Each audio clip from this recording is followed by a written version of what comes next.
Bom dia, boa tarde, boa noite, seja muito bem-vindo a mais um vídeo aqui do nosso canal. Este vídeo será de revisão para a nossa P2, o tema da P2 será licitações e contratos administrativos e o tema deste vídeo é licitações. Meu nome é Luiz Gerard, sou advogado, professor de Direito Administrativo e estou aqui para guiá-los na jornada de aprendizado dessa matéria que mete medo em muita gente, mas que não precisa de tudo isso, porque é uma matéria tranquila. Antes, então, da gente iniciar, vamos para aqueles nossos avisos de sempre. Primeiro, revisão não substitui presença em sala de aula. Não é porque você está assistindo aqui este vídeo de revisão que você não precisará mais ir nas minhas aulas lá na faculdade. Aqui a gente trabalha com os tópicos principais a serem abordados na matéria. Porém, os exemplos e a completude de abordagem vocês encontram durante as aulas em sala de aula. Aqui a gente só repassa o principal. E segunda coisa, não se esqueçam de curtir, comentar e compartilhar este vídeo e se inscreverem no canal, porque assim a gente cresce e consegue trazer cada vez mais conteúdo para vocês e de uma qualidade ainda melhor. Vamos melhorando sempre, ok? Aula então de revisão para nossa P2, matéria licitações. Primeira parte da matéria. O que é uma licitação? Conceito da doutrina da Fernanda Marinella. Licitação é um processo administrativo destinado à seleção da melhor proposta entre as apresentadas por quem deseja contratar com a administração pública. Pergunta número 1. Licitação sempre vai contratar... A licitação ela envolve sempre a contratação daquela proposta com menor preço? Não. Pode ser que seja uma proposta de menor preço, melhor técnica, maior desconto. Existem vários critérios elencados ali na nossa Lei Geral de Licitações e Contratos. Hoje, no Brasil, a Lei de Licitações atual é a Lei número 14.133 de 2021, que revogou a lei antiga, Lei 866693, mas com algumas ressalvazinhas que a gente vai ver logo mais à frente. Passado o conceito, vamos para o primeiro tópico. A lei de licitações, com as normas gerais de licitações e contratos, elas se aplicam só no Brasil? Não, elas podem se aplicar fora do Brasil quando procedimentos licitatórios forem conduzidos por agente brasileiro e, inclusive, as licitações brasileiras, por disposição expressa da 14.133, elas admitem a aplicação de direito estrangeiro. Elas admitem a aplicação de direito estrangeiro, elas admitem a aplicação de si fora, do território físico nacional, e elas têm uma regulação específica para admitir esse tipo de circunstância, certo? Tudo ali no parágrafo 3º do artigo 1º vocês encontram, principalmente no que diz respeito à aplicação de normas internacionais, ok? Finalizamos então a questão dos critérios transnacionais da lei. Vamos então para a finalidade da licitação. Qual que é a finalidade de uma licitação? Viabilizar a melhor contratação possível para o poder público. A lei de licitações ela tem um dispositivo específico que elenca quais são os objetivos da condução de uma licitação e firmar-se de um contrato administrativo. É o artigo 11. O que dizem esses dispositivos do artigo 11, que são seus incisos, Inciso 1. É o objetivo da licitação assegurar a seleção da proposta mais vantajosa, inclusive no que se refere ao ciclo de vida do objeto. É a mais barata? Nem sempre. É a melhor técnica? Nem sempre. É a com maior desconto? Nem sempre. O que importa é sempre ser a mais vantajosa para a administração pública. Segundo inciso do artigo 11. Assegurar tratamento isonômico entre os licitantes, além da justa competição. Falando em termos constitucionais, o que é isso aqui? Isso é princípio da impessoalidade. A administração não pode privilegiar um em detrimento de outros, não pode prejudicar um em benefício dos outros. Isso aqui é princípio da impessoalidade puro. É elencado como objetivo da licitação. Inciso 3. Evitar sobrepreço ou preços manifestamente inexequíveis e superfaturamento na execução dos contratos. Aqui nós temos dois elementos. Primeiro, esse dispositivo aqui, é um privilégio máximo do combate à corrupção dentro das licitações. Porque se eu estou falando de evitar sobrepreço ou de evitar preços inexequíveis, eu estou falando de respeitar o erário, respeitar o pagador de impostos. Não é porque, de repente, a empresa tal ofereceu uma proposta caríssima que a administração pública vai ter a obrigação de contratar com ela se houver, número 1, indícios de que essa empresa está agindo errado, está agindo de forma inclusive criminosa, e número 2, se essa empresa tiver uma concorrência factível para a administração. E uma outra questão desse inciso 3, isso aqui é puro privilégio do princípio da eficiência, também de natureza constitucional. A administração pública tem que ser o quê? Tem que ser eficiente. Tem que ser ela tem que agir da forma mais eficiente em benefício do cidadão, certo? Aí tem o inciso 4. Incentivar a inovação e desenvolvimento nacional sustentável. Também consequência do princípio da eficiência. Esses aqui são os elementos do artigo 11, as finalidades da licitação. Agora vamos aqui para a questão da vigência da lei. Veja, eu falei para vocês que a atual lei de licitações no Brasil é a lei número 14133 de 2021. Ela revogou a lei 8666 de 93. Só que a lei 14133, publicada, como é de se imaginar, no ano de 2021, pelo fato de ela estabelecer toda uma sistemática nova e unificada de procedimento licitatório, era uma lei de aplicação demorada, de aplicação complexa. Por isso, o próprio legislador previu uma espécie de regime de transição na lei. Essa lei foi publicada em abril de 2021 e nela própria estava prevista. Ela seria de observância obrigatória a partir de 2 anos da publicação da lei, ou seja, abril de 23. Só que houve uma medida provisória em 2021 mesmo, prorrogando a revogação total da lei, não para abril de 23, mas para dezembro de 2023. Ou seja, a observância obrigatória da lei 14133 se daria a partir de dezembro de 2023. Até lá, era possível ao gestor público implementá-la? Sim. Partiu da publicação da Lei 14133, já pode ser implementada. Inclusive, tem um dispositivo na lei que fala que ela entra em vigor a partir da data de sua publicação, observado esse regime de transição. Mas existia a faculdade do gestor público de aplicar antigamente a 8666/93, ainda que existente a possibilidade do regime da 14133. E essa possibilidade, ela permanece em alguns casos. Ok, houve a revogação total da 8666/93 em dezembro de 2023, porém alguns contratos que foram firmados sob o regime da lei antiga e que prevêem serviços contínuos, eles podem ser prorrogados por até 60 dias e ainda haver uma outra prorrogação com base no artigo 57, inciso 2, da lei número 8666/93. O que isso quer dizer na prática? Isso quer dizer que hoje, eu estou gravando esse vídeo aqui no finalzinho de maio de 2025. Hoje, a lei 14133, ela já é de observância obrigatória.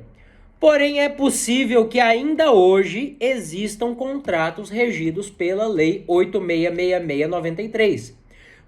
E que contratos são esses? São os contratos de serviços contínuos com possibilidade de prorrogação e que podem ser prorrogados até daqui a alguns anos para frente. Ou seja, a Lei 8666 de 93, ainda que ela já tenha sido revogada, ela não vai sumir do ordenamento jurídico completamente por alguns anos ainda. Então, existe essa situação normativa, ok? Mas essa situação normativa não impede o fato de que toda a matéria, até pelo fato de que a 14133 já é de observância obrigatória, de que toda a matéria está guiada com fundamento na 14133. Ou seja, no que nós vamos aprender na matéria de licitações em contratos é a matéria da lei nova, certo? Beleza? Vamos prosseguir para o próximo tópico, questão de competência legislativa. Quem que é o ente político competente para legislar em matéria de licitações e contratos? Aqui tem uma ressalvinha. Normas gerais de licitações e contratos são matéria de competência privativa da União. Só a União pode editar normas gerais em matéria de licitações e contratos. Estados, Distrito Federal e municípios podem editar normas suplementares e específicas, mas norma geral eles não podem, certo? Próximo ponto, então, sujeitos da lei de licitações. Quem se sujeita à lei de licitações? Isso está expresso no artigo 1º da lei. A administração pública direta, as autarquias e as fundações. Lembrando, poder legislativo e poder judiciário no exercício da função administrativa também se sujeitam à lei de licitações. Fundos que a lei define como tais também são abrangidos pela lei de licitações. Não estão abrangidos pela lei de licitações a sociedade de economia mista e empresas públicas. Por quê? Porque elas têm uma regulação específica e porque elas, por estarem inseridas na economia de mercado, demandam um funcionamento que com o qual talvez a lei de licitações não seja compatível. Certo? É claro que existem algumas circunstâncias em que a lei de licitações ela é aplicável também de forma subsidiária ou de forma específica nas empresas públicas e sociedade de economia mista, mas não são todas. Quanto à incidência da lei de licitações, o artigo 2º da 14133 fala o que a lei de licitações deve abranger.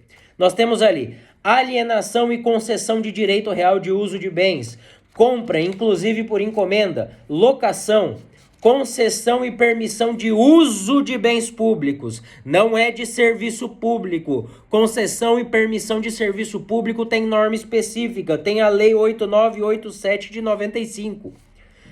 Que mais que tem na Lei de Licitações? Prestação de serviço, inclusive os técnicos especializados. Obras e serviços de arquitetura e engenharia. Contratações de TI e comunicação. Tudo isso está definido onde? Artigo 2º. Existem algumas operações que estão expressamente excluídas da incidência da lei de licitações. Por exemplo, operações de crédito. Operações de crédito que elas têm uma lógica própria, então elas não estão abrangidas pela nova lei de licitações. Certo? Vamos lá então, próximo tópico, princípios básicos da lei de licitações. Toda norma de direito administrativo, toda matéria, toda área de direito administrativo tem seus princípios específicos neles aplicáveis. Com licitações não é diferente. Muito bem. A lei de licitações tem um artigo específico que elenca ali todos os princípios contidos nela própria que são aplicáveis a essa matéria, que é o artigo 5º da lei de licitações. Porém, isso não impede que a doutrina, em seus autores diversos, traga também princípios diferentes. É o caso do Eli Lopes Meireles. Eli Lopes Meireles tem alguns princípios ali na doutrina dele que eu resolvi levá-los em sala de aula e vou repassar alguns aqui com vocês. Primeiro princípio básico de licitação, diverso daqueles que você encontra no artigo 5º. Princípio do procedimento formal. O princípio do procedimento formal é aquele que impõe a vinculação da licitação às prescrições legais. Ele decorre da lei, dos regulamentos e até do próprio edital. Tudo isso que estabelece um procedimento. Cuidado, procedimento formal não é formalismo excessivo. O que é formalismo excessivo? É uma atinência desnecessária a certos elementos igualmente formais da lei, mas que igualmente formais da condução de uma licitação, mas que não a prejudicam. Se esses elementos não a prejudicam, eles podem ser tidos como dispensáveis na condução de uma licitação. Se as exigências formuladas pela administração pública na hora de efetuar uma contratação, elas são inúteis ou são desnecessárias, a falta delas não vai servir necessariamente para anular o procedimento licitatório. Certo? Segundo princípio, publicidade de seus atos. Os atos de uma licitação, via de regra, devem ser públicos, desde a abertura do edital até a exigência de documentos tem que ser tudo público. Luiz, qual a extensão desse tudo? É absolutamente todos os atos de uma licitação devem ser públicos? Cuidado, existem algumas ressalvas aqui. Às vezes, certos atos na condução de uma licitação ou de uma contratação demandam um certo grau de sigilo. Por exemplo, o julgamento das propostas ele pode acontecer em recinto fechado para preservar o quê? A imparcialidade do julgador. De maneira que se ele tiver uma pessoa olhando ali atrás, do lado dele, com um porrete na mão, ele talvez se sinta coagido a julgar em favor ou em prejuízo de uma pessoa específica. Isso aí prejudica aquele objetivo princípio da legislação de licitação, que é garantir a isonomia, que é a própria aplicação do princípio da impessoalidade. Então, atos em regra públicos, certo, mas é possível que existam atos sigilosos. Vamos lá. Outro princípio, igualdade entre os licitantes. Também já falei aqui que ele é autoexplicativo. Ele é aquele princípio que impede a discriminação entre os participantes de um certame licitatório. É proibida a perseguição, é proibido o favoritismo, mas é permitido que cada edital licitatório estabeleça lá os seus requisitos mínimos para participação. Até porque a administração pública muitas vezes vai estar em busca da melhor técnica. E restringir um processo licitatório à melhor técnica necessariamente vai significar excluir aquelas empresas ou prestadores de serviço que não as detêm. Isso é lícito, isso pode, mas não pode evidenciar uma clara infração à impessoalidade, ok? Outro princípio, sigilo nas propostas. Propostas devem permanecer em sigilo até a data de abertura de envelope. Quando a licitação for organizada sob um modelo de propostas sigilosas, a abertura, a violação antecipada do envelope configura crime. Isso aí é tipificado especificamente no artigo 337J do Código Penal, certo? Próximo princípio, o princípio da vinculação ao edital. O edital é o instrumento convocatório, é a lei de regência de cada licitação específica. A administração pública está obrigada a seguir aquilo que manda o edital. O edital é a lei absoluta da licitação. Lembrando, o edital é a lei da licitação, mas pode ter erro no edital. O edital, então, ele vai poder ser corrigido? Pode sim, ele pode ser corrigido, só que as correções do edital têm que estar disponíveis para todos os interessados, isso inclui os participantes da licitação. Nós vamos ver mais à frente na aula que os atos de convocação para licitação eles devem ser publicados em locais específicos. Se esses atos forem corrigidos em algum momento, as correções também devem estar publicadas nos mesmos locais específicos em que os atos precedentes o foram, certo? Vamos lá para o próximo princípio. Julgamento objetivo. O julgamento das propostas deve se basear no critério estabelecido no edital. Se o edital estabelece uma regra para julgamento e a administração pública resolver julgar aquela proposta de uma forma diferente, nós estamos diante de uma possível nulidade. Nós estamos diante de um possível prejuízo indevido para licitante. Certo?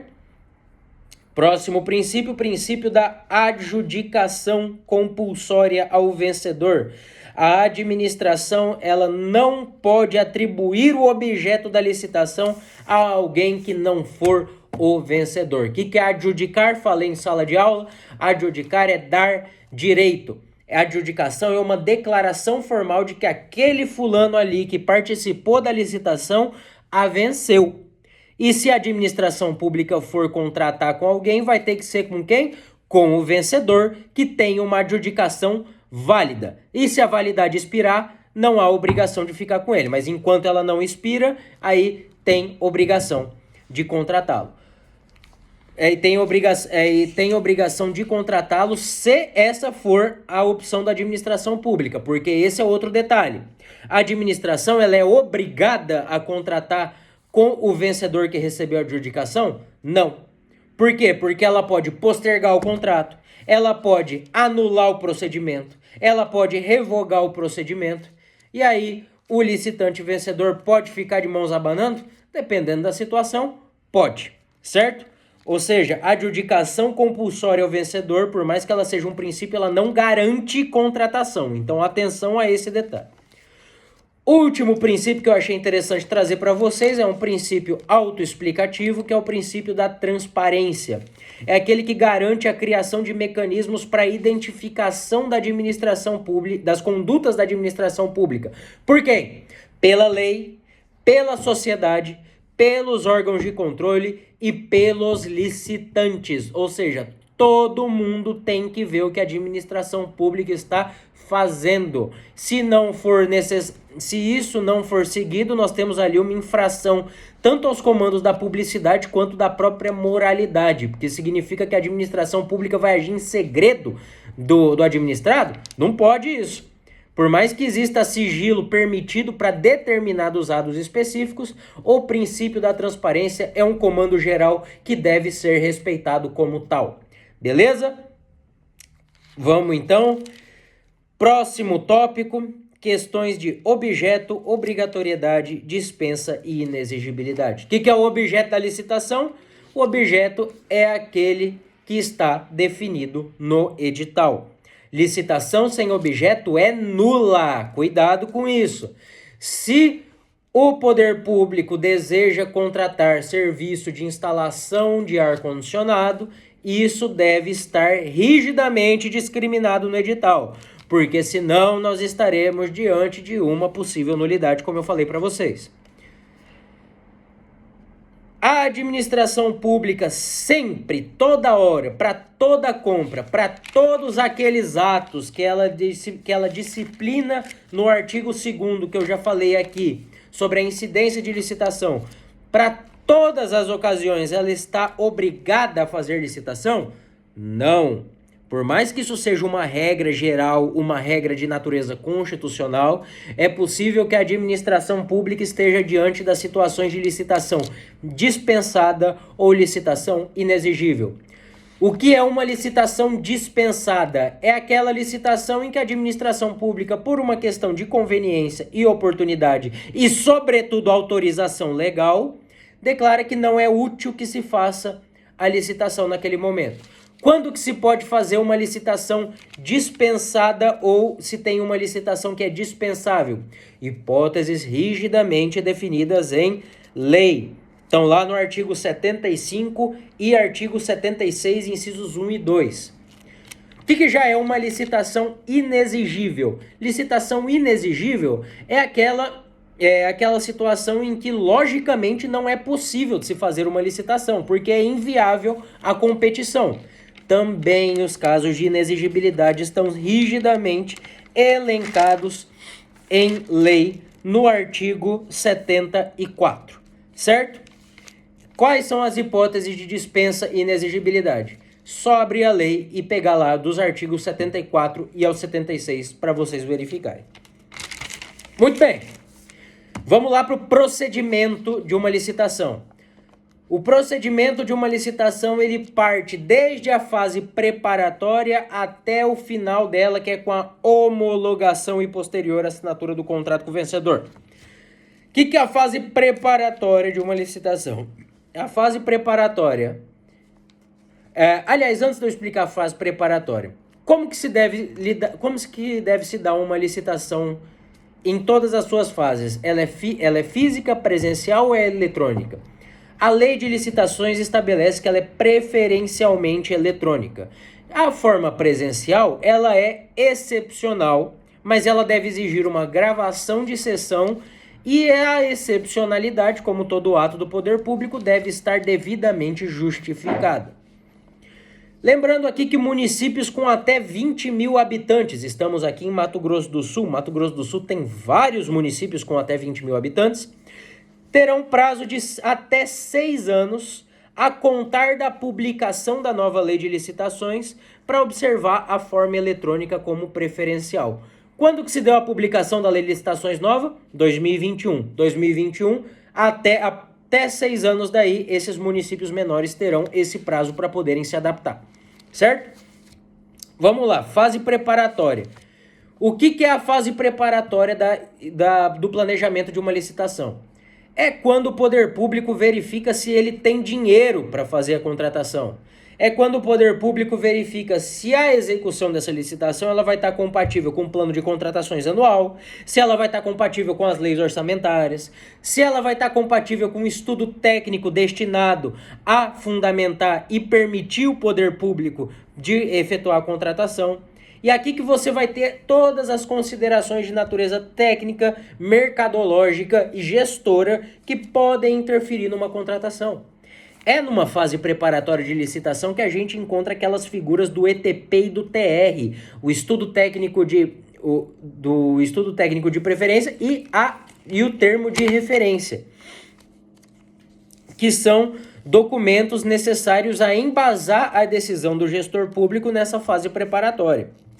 Lembrando aqui, a lei de licitações ela trouxe uma autorização interessante de possibilidade de audiência pública na fase preparatória, para que o poder público ele ouça o cidadão para ver se realmente vale a pena ou não vale fazer a licitação que a gente pretende fazer.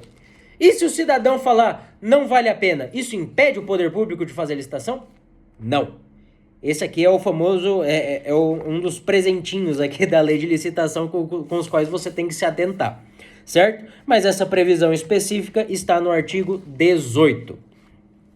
Vamos lá então. Terminou a fase preparatória, aí o poder público vai elaborar o instrumento convocatório, a regência máxima da licitação, o documento onde vão estar escritos todas as regras, todos os detalhes daquela contratação pretendida e das regras de participação dos licitantes. Como que é o nome desse documento? Edital. O edital é o instrumento pelo qual a administração ela leva a licitação ao conhecimento do público, ao conhecimento da sociedade. E esse edital, por isso mesmo, ele tem que estar publicado na forma da lei e publicado de forma que possibilite a máxima transparência no conhecimento de suas cláusulas. A lei, ela obriga que o edital esteja pelo menos publicado no PNCP, Portal Nacional de Contratações Públicas, que é um portal eletrônico mantido pelo poder público, aonde os entes públicos vão ali colocar os detalhes de seus procedimentos licitatórios. Lembrando, o edital vai ser publicado no PNCP? Ok, mas e se o edital for corrigido? A correção tem que estar no PNCP também. Junto com o PNCP também tem que haver publicação no Diário Oficial do ente público licitante e em jornal de grande circulação. Edital está pronto, mas antes dele ser encaminhado para o grande público, para a população, é necessário que o poder público exija um parecer de sua assessoria jurídica. Parecer não é necessário em absolutamente todo caso, ele é dispensável em alguns deles, mas como regra geral, o parecer é um elemento importante de uma licitação, aonde essa assessoria jurídica vai falar: vale a pena? Não vale a pena? Esse edital tá certo? Esse edital tá errado? Tem que corrigir? Não tem que corrigir? O parecer da assessoria jurídica, ele não vincula a autoridade. Se o parecer disser uma coisa e a autoridade quiser decidir em sentido contrário, ela pode. Mas pode decidir de qualquer jeito? Não. Tem que ter um ato motivado, explicando por que ela vai contrariar o parecer da assessoria jurídica.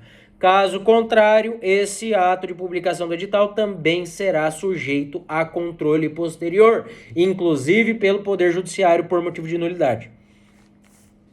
Ok, feito o parecer, divulga o edital. Divulga onde? PNCP, Diário Oficial e jornal local de grande circulação.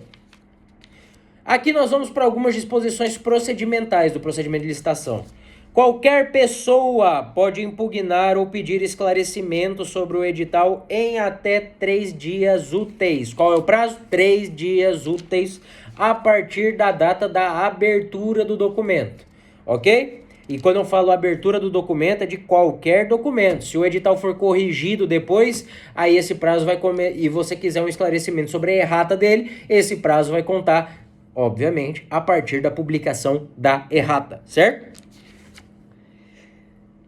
Das decisões do procedimento licitatório, é cabível algum tipo de recurso administrativo? Sim, são cabíveis recursos administrativos e 2 recursos definidos pela lei são o pedido de reconsideração e o recurso hierárquico. Eles estão lá no artigo 165.